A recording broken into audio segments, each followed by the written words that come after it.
Hey guys, Monet here. Today is the first teacher circle back since I have started teaching virtually, and I am so excited to share my grows and glows, and I hope that in my transparency in today's circle, it will really help someone else. So for those that maybe this is your first time watching, you're not really sure what the teacher circle is, my name is Monet Mike. I am a teacher in Atlanta, Georgia. I teach fourth grade. I've been teaching, this is my 7th year. I am departmentalized. I love being departmentalized, and I am in the subject area of mathematics. So that's just a little bit about myself. And as you've heard so many other teachers here on Instagram say it, YouTube, bloggers, on the news, this is technically like everyone's first year. So everyone feels like they don't know what they're doing, right? And it wasn't until recently a lot of our districts and states figured out just how they wanted to provide instruction to students all over the country. And so, like I said, today's video will be on really being successful with teaching virtually. I also have a wonderful guest with me. She'll be talking in about 15 minutes, so I am going to be real brief. But in about 15 minutes, my good friend Corinthia Myrick, she is an author. She's a phenomenal science teacher here in Atlanta, and I can't wait to hear more about her book. If you don't have it, you need to go and get it. Okay, it is so important. I am a big believer that teachers should support other teachers. And I believe a lot of other teachers believe that as well, because if they didn't, we wouldn't have TPT, right? We wouldn't have teachers pay teachers. So I want to go over my 5 tips, just 5, okay? 5 tips on how to be successful. And again, I learned these by my experience. So this is really me exposing myself, exposing my glows and my grows. Just a little background. I probably had 8 days of pre-planning, and if we're quite honest, a lot of those days were like virtual PDs. So it wasn't necessarily like, oh, you had 8 full days of time to wrap your head around your content, wrap your head around your LMS, wrap your head around your roster. No. If anything, I feel like I had 8 days of like people talking at me. It wasn't very much a conversation. It wasn't like, well, what do you think? What do you want to do? It was like, this is what we expect. This is what we expect. This is what we expect. Oh, did you look at this? This is what we expect. This is what we expect. I'm going to give you 2 minutes to figure it out. Okay, now come back to the table. This is what we expect. So I feel like in those 8 days, I probably had maybe 2 days where I was like making stuff directly for my students. So the first thing I wanted to start out by saying is that this is a season, and I learned this the hard way. This is a season of education where you really have to know your why. And you have to rediscover it, because a lot of times teachers say, oh, my why is the student. Well, how connected can you truly be to your student if your student is across town, right? So you don't get those hugs in the mornings. You don't get that aha moment. Like, when you're teaching something and you looking at the class's face, and when you do it a certain way, they're like, ah, and you're like, oh, they love me. They get it. Yeah. Virtual teaching absolutely takes that out. Now, there are many ways to develop community. And community is very important considering the culture and climate of our country right now. So if you haven't really figured out a way to get in some SEL, I definitely encourage you to figure that out, or ask your instructional coaches how you can do it, because it should be a priority. But again, you have to kind of rediscover your why. Like, honestly, my why is I know wholeheartedly that they're going to pass my students next year. Like, it doesn't matter how good I teach. It doesn't matter how I tank it. Like, I could literally do no justice to my students. All of my students are going to go to 5th grade next year. And because I know that, the why of me waking up as early as I do, the why of me being as detailed in my lesson plans as possible, the why of me making tutorials literally at 2 o'clock in the morning is because I know that my students are going to get passed on whether they get it or not.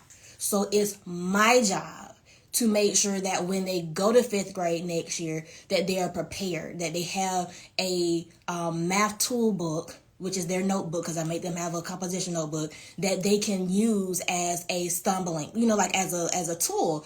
So that is my why. That's why I get up and I do it, because I already know what's ahead of them, even if they don't get it. So I encourage you to figure out your why and hold fast to that, because you're going to need it. So first virtual tip. Thank you, Selena. I tried.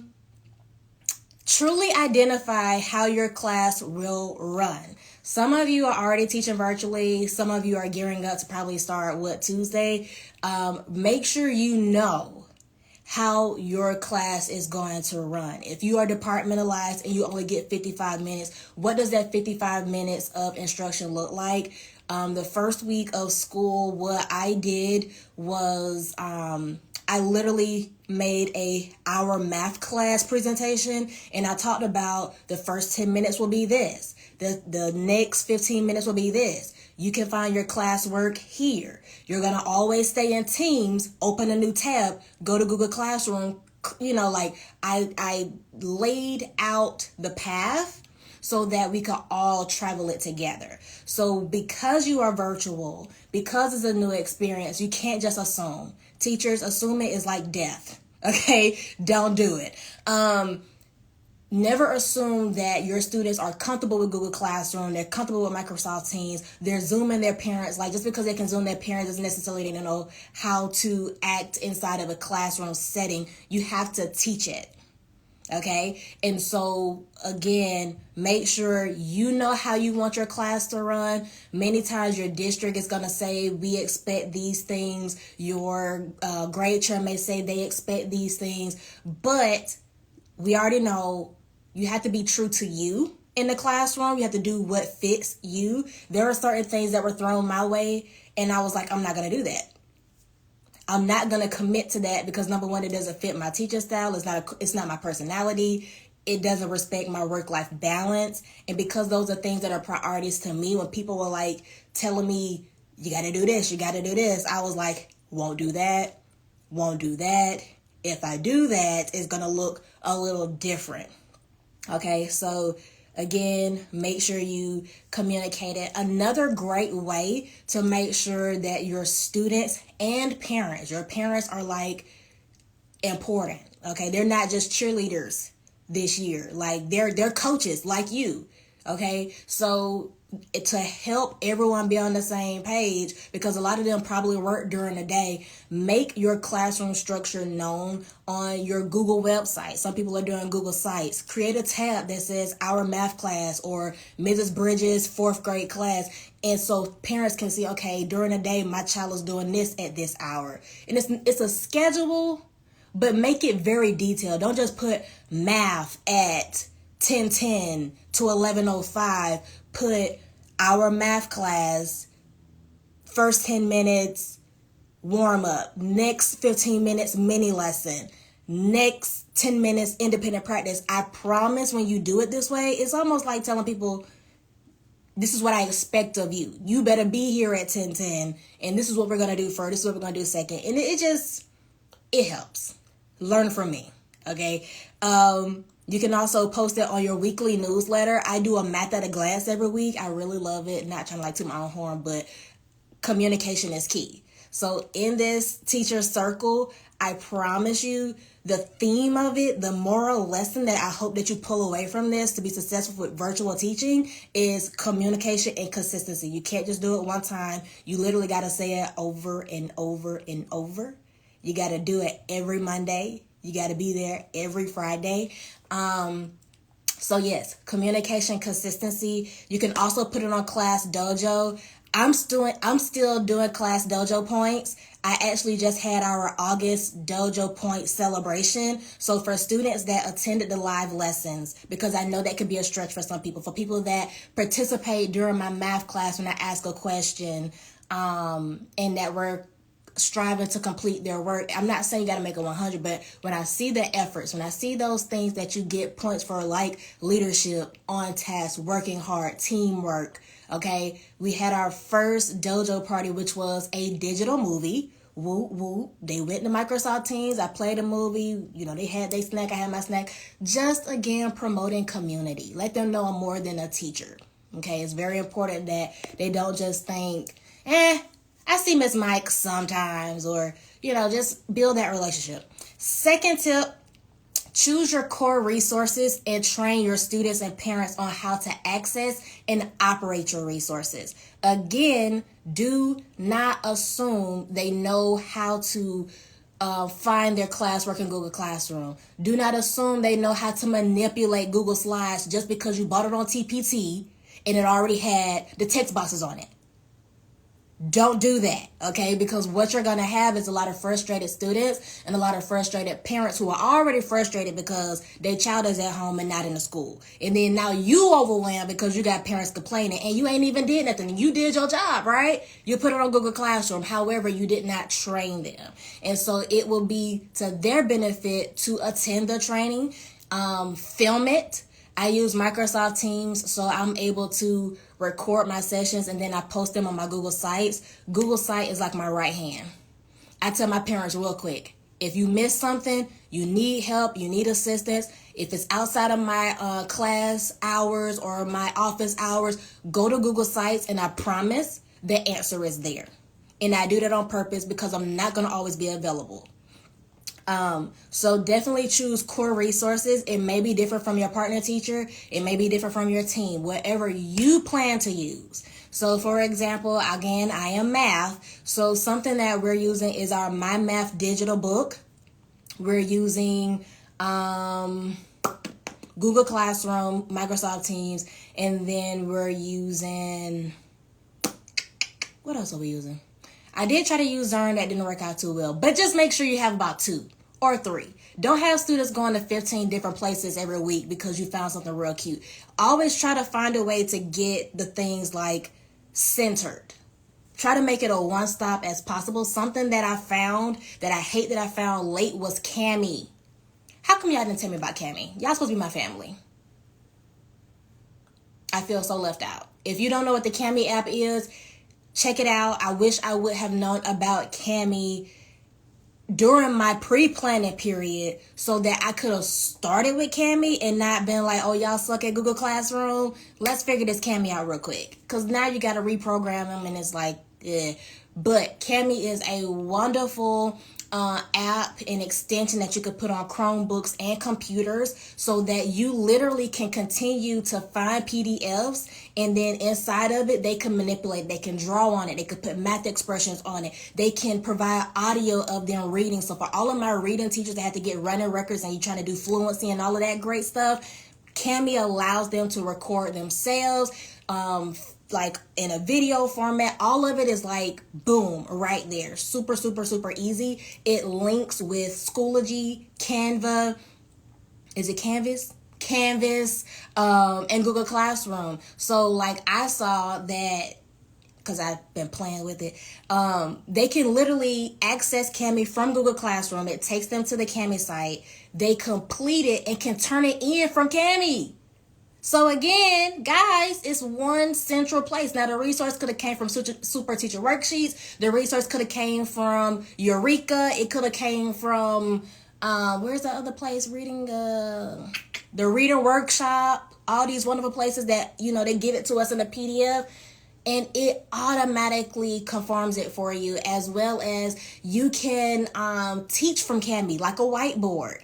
And the students can collaborate on it and answer while you answer, just to put that accountability in there. So again, choose a few resources, maybe choose like 3, or we do Study Island. That's what it is. So really, my students only go to Google Classroom, Microsoft Teams. They go to their My Math textbook, and they go to Cami and Study Island.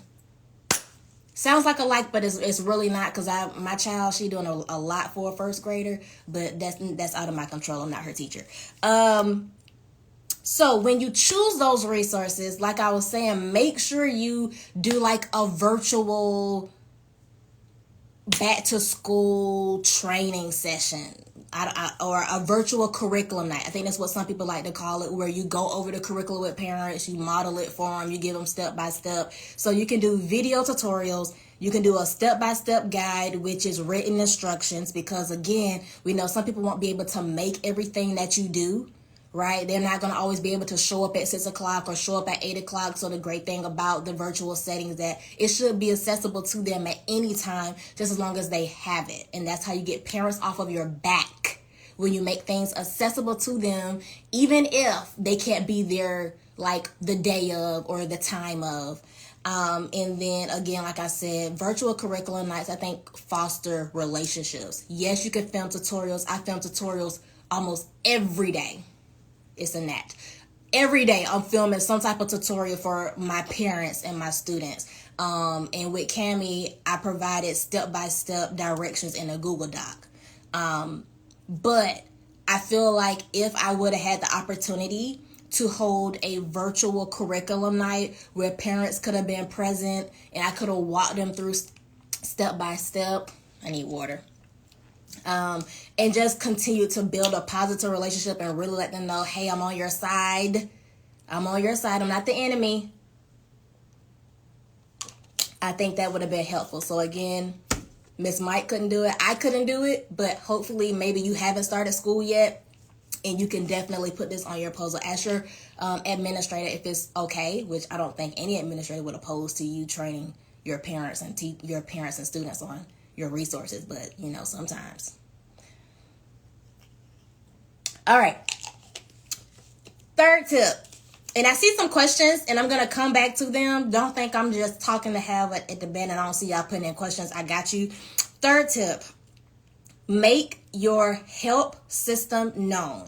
If a student needs help or if a parent needs help, where do they go? Who do they contact? Some things are out of your control. And that's where I've been lately. Sometimes I get messages and phone calls and comments in my Google comments, and they're asking me things that just aren't really in my area of expertise. It's really very much so an IT type of question. Some of y'all maybe feel me on that. Some of y'all may not. It's cool. And I feel like I need to point them in the right direction. Don't continue to blow me up. I can't fix it. However, if you go to my Google Classroom or my Google Sites and you click help, I have the emails of the people that you can talk to directly. Blow them up and they can set it up for you. Okay, they can change it. Miss Mike can't really do anything outside of her classroom. I think sometimes parents don't really understand how limited teachers really are. And because we're at the counter, that's how I like to give it. Like, imagine when you go to the restaurant, you order your food with the waitress, you get your food from the waitress, you pay the waitress. But in the back of your mind, you know, the waitress didn't really make your food. But you complaining to the waitress. But at the end of the day, the only person that can change your meal is the cook. So the teaching is very much so the same. There are some things parents talk to me about, and I'm like, I hear you, I feel you, but it's out of my power. You need to talk to boom. And this person can, then they tell me what to do. You get what I'm saying? So put those people in Google Classroom. So I created a topic that says help. This is where you go when you need help. Because after 4 p.m., Miss Mike is not responding to Class Dojo. Miss Mike is not commenting on Google Classroom. Miss Mike is not talking to anyone that is not outside of her house. So I implore you, I encourage you to go to the help first. Okay? Maybe when you go to help, and a lot of times the things that are in my help are linked to my Google site. And because on my site, I have tutorials, I got some welcome sheets, email, I got everything. So you don't really have to talk to me. And it's not to be funny, it's just that I know I'm teaching live from 8:15 all the way till 3 o'clock. I'm teaching live. So when you call, I can't answer. When you email, I can't answer. So to help me be proactive in assisting you, just go to the help section. So create that help section. Also, check out Google Voice. I have a Google Voice number, and it has been very helpful. Even with turning in homework, the biggest excuse that I get, guys, about turning in work is, I don't know how to do it. I can't change it. It won't let me. That's the Monet, student voice. And so what I've been saying to my students is take a picture and text it to my Google Voice number. Now, that is something children know how to do. Children know how to take pictures. They know how to text. So if all else fail and you can't turn in your work, take a picture and send it to my Google Voice number, and I get it and I give them the grade. So again, just making it super easy for them and their parents. 4th tip, hold your students accountable during your live lessons. I found this the hard way. I teach live and I have 20 students and my participants, and I keep hearing the same 3 students. What the other 17 of y'all doing? So what I started doing is I literally have periods within my lesson where I have them turn their camera on, because in my district, students do have to keep their cameras off when we're recording.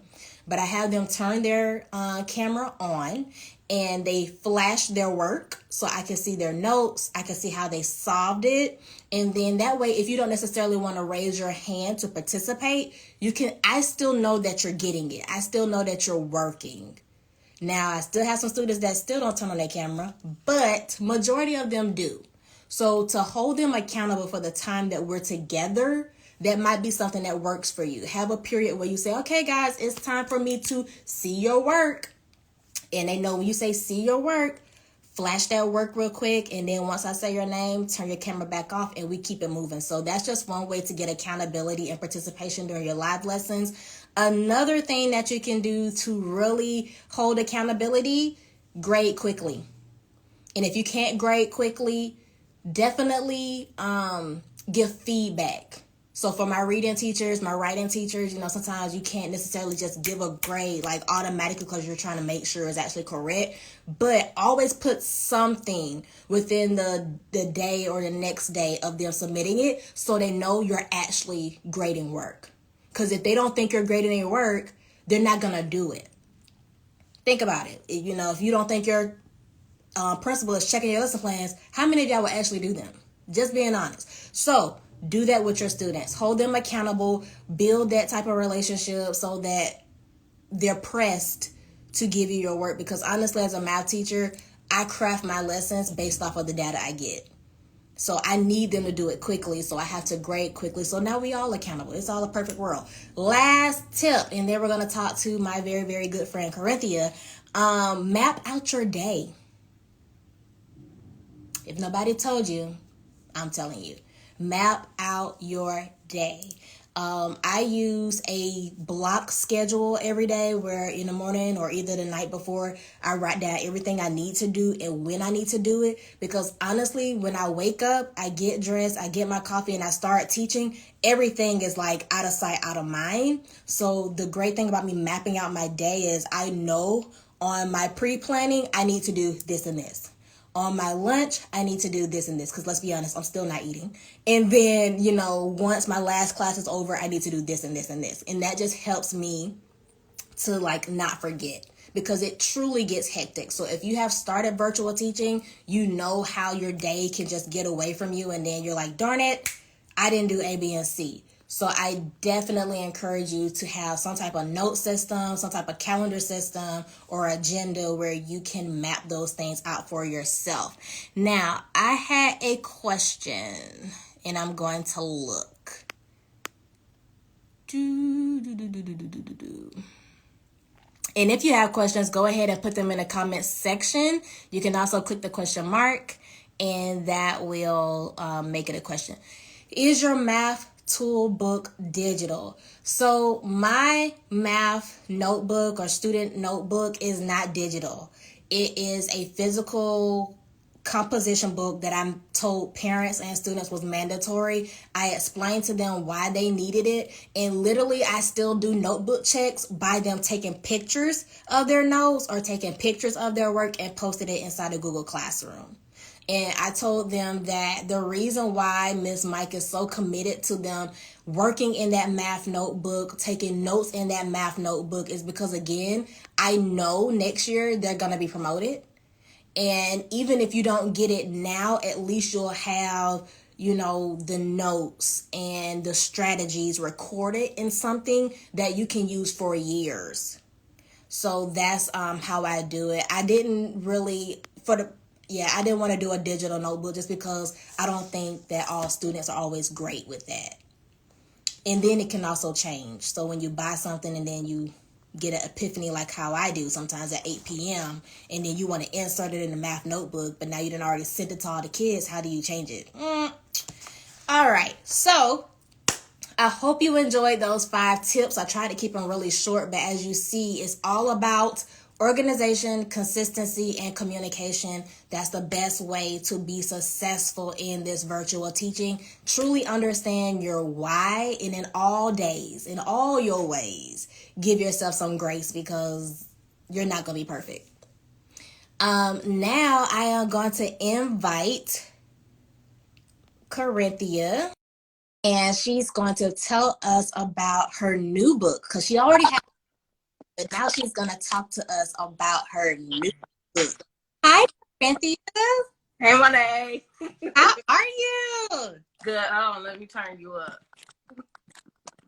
This is my first time doing an Instagram live. Well, you do it because so your book is blowing up and people are like, we got to get in here. You got to get used to going live. Yes. I do have to get used to it. So this is good practice. It is. And I'm honored to be your first interviewer. Oh, I'm honored to be on your show. I watch it every week. Okay, so your new book is called Klassroom Konvos. Yes. A little bit about it. Okay, so about 5 years ago when I was teaching in Florida, that was my very first teaching job. And it was in the middle of a very rural area called Belglade, Florida. And most people know it as the Muck. That's what they call it. But it was a difficult transition because I was moving from home and it was just literally a fresh start. So I get there, I'm teaching intensive reading to 7th and 8th grade students. And so that was it wasn't a new subject for me, but the way they outlined the curriculum in Florida was a bit different. But at any rate, when I went down there, I remember one of my professors at Florida A&M said, when you have your first teaching job, I want you to write every day about what happens. Something simple, something arduous. It wasn't nothing too deep, but instead of writing them personally to myself, I would just put it on my Facebook and keep on going. Okay. And it was in the format of me, student A, me, student B, one of those kind of formats. So this was 5 years ago, and I continuously put the teacher stories up on my Facebook. So I ended up getting a following of people looking at the teacher stories. And so here we are. And in the comments, I would say, you just need to put all these stories together in a book, blah, blah, blah, blah, blah. You need to make a blog. And the thing with having blogs and podcasts and different forms is you have to be consistent. And if you're not consistently putting out a product, it will just fall to pieces. And I could not say that I was going to consistently get on the computer, do this every single day because I was still in school. I was still very much a new teacher. And I just said, well, the easiest thing for me to do every day is reflect. And that's how it happened. And so now I have a million different stories, but I decided in this particular book, I was just going to capture the first 2 or 3 years of me teaching and me being an immature teacher, not knowing how to respond to certain things. And it's through this book, but it's also a reflective piece that also talks about the things in education that people don't really consider. So those were a lot of the things that I wanted to make sure that I put into the book, but then also knowing that a book 2 is coming and that you see the growth throughout the teaching experience. It's not, people see the lesson plans, they see, oh, they're being hard on teachers, but when you're inside of the classroom, it's a totally different experience. And that's what this book is really about.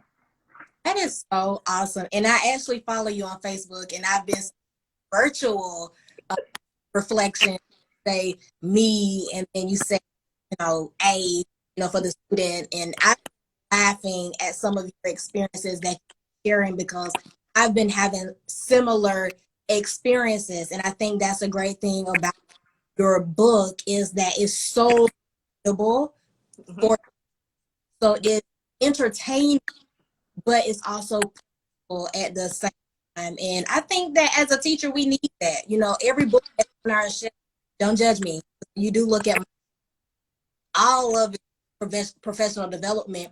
Sometimes we do need to let our head down and laugh at our growth and our. So if I, this is me. But if I was a new teacher, how would I benefit from reading your book? Well, reading, if you were a new teacher and you're reading my book right now, you're probably like, oh my goodness, I just went through that. The stuff that you're finding inside of this book, you can't find in a textbook. And so I think for a new teacher, it is follow your heart, lead with your heart, and do what's best in that moment. Because sometimes a situation is going to fall on your plate and fall at your feet, and you're not going to know what to do. And because I was in a completely different environment, I don't want to say die to yourself, but you actually have to check your own privileges. And I think as a teacher, when you're walking into classrooms, you have to understand you have a privilege that students do not have. And you know how to use those tools with your privilege. And then you have to be able to readily assess at any moment. And so I think that's the biggest lesson. Understanding that when you walk into these classrooms, you have a privilege that students don't have. And then how can you go with grace in teaching them? How will you adjust? And that is the biggest lesson throughout this whole book. How are you adjusting to this situation or to this scenario? Is it worth the fight? And so, yes, it's always worth the fight, but it's how you handle that battle. Like, I can fight you with words, I can fight you with tools, but I can also fight you with knowledge and compassion and grace and love, and still get the proper result. I started my show. Huh? First, because I heartedly agree. I really, once we this, you need to make a little meme that says, teachers, check your privilege, because that is something that we really need to do. Mm-hmm. We really, really need to do. By doing that, we'll connect even more to our students. Yes. We'll plan better. Yes. Because at the end of the day, teaching, you have to have a plan. I used to hate lesson planning when I started being a teacher, and lesson planning. Because of the way that it was taught, explained to me. It was more so explained to me as something that we do as a box, and not necessarily something that I need to, for me to offer the best I can do. You get what I'm saying? Right. So those are two different mindsets of something. So just I think what our professor was trying to really get you to was to start practicing reflection. Because sometimes, because as teachers, we have to act so quickly and in the moment. Sometimes when you reflect on a situation or you reflect on a lesson, that you'll realize you've done something that might have been right. Also get to laugh at yourself, because I'm in the moment. Yes, it's very hard not to laugh sometimes. Oh gosh. has any questions for Corinthia, or any questions for myself, go ahead and put them in the section. Again, her book is called Classroom Konvos. Ooh, she was ready. Sorry. That's just the Atlanta. But she ready. You can get it on Amazon. I'm gonna put her link in my bio so that to grab it can. It's also available in Kindle. Yes, you can get this book in Kindle. It's in Kindle format. Awesome. We're in the digital age. Why not? Right. Definitely make it accessible as. So I should have led with this. Tell me, what do you teach? Where do you teach? And why? Okay. I am a 5th grade science teacher in Decatur, Georgia. And I think, well, I know that I teach because I know that teaching or educating is my spiritual gift. Many are called, but few are chosen. So I believe that I could be doing anything that I want to. I could be an accountant. I could be working for the federal government. But I chose to stay in this because I'd rather, touch thousands than to touch one. And that's why I teach. Well, that's awesome. So someone asked their book autographed. Yes, you can. If you want your book autographed, you can send you can DM me here at Coco9009 or Corinthia_Myrick, and I will autograph the book and send it directly to your house. But if you just want the book outright, you are excited to have it, you can definitely go to Amazon. It's under Classroom Konvos with the K, Teaching Tales. It also has an accompanying playlist on Spotify that you can kind of look through or listen as you read. This book is actually written as a radio show. Oh. Yes, it's a radio show. And I wanted to make sure that the reader was able to follow the conversation with the students. And so sometimes when you're writing or when you're reading anything, if it's too much dialogue going on, you get lost. And I didn't want my readers to get lost. I wanted to make it plain, but enjoy it because I love music. So all of the music that is within this book or embedded within the book or in any mention of it is music that was on the top 100 list during that time. So I started teaching in 2014. So those songs that are mentioned throughout the book are songs that were on the top 100 list in 2014 and 15. So that is just a playlist of that era. And that is just how the book flows. They talked to DJ Drizzle, and he's actually talking to me, Miss Myrick. So I did not make a pseudonym or, another person take the role of myself because I wanted to be true to what this is. I am the person in this story, and I want you to be able to follow it. So that's awesome. I love how you partnered it with music. Now I feel like I have to get Spotify. Well, actually, I was working on this before we even got on the call, and I'm about to actually transfer over to Apple Music as a playlist. So once I just press go, it should work just as fine, just that way too. I'm look, my order is already in for my book, and it can. I'm gonna tell you right. Just go ahead and make it out to Monet. And I just want to thank you for your time. I want to thank you for your transparency and sharing your journey through teaching. Also, that part about the music just really blows my mind. I know you, and we went to Southwest DeKalb. Well, she was in, and if you know anything about Southwest DeKalb in Atlanta, Georgia, and it's serious. Like those to get like they were working. So it's just so neat that you merged your gifts, like your gift of storytelling, and you merged it with music to like a product of yourself. So I and our mate Selena very proud of you as well. And I have a lot in the comments saying, you know, where is the book located? In the book is available on Amazon.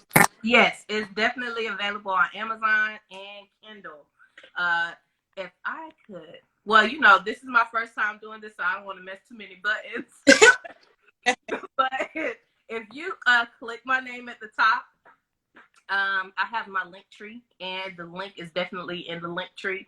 You can click it and order it right away. It is Classroom Konvos, and I'll type that Classroom and hold on, Konvos. I feel like 79-year-old like teacher tales.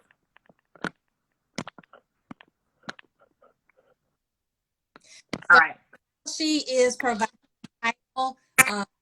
Again, I encourage you to support other teachers. I know her personality, her sense of humor. I've been following her on Facebook to actually see the conversations develop over time. So you can also follow her on Facebook because her full class has been hilarious. Is like the stories that she shares on Facebook. It's like my live lesson.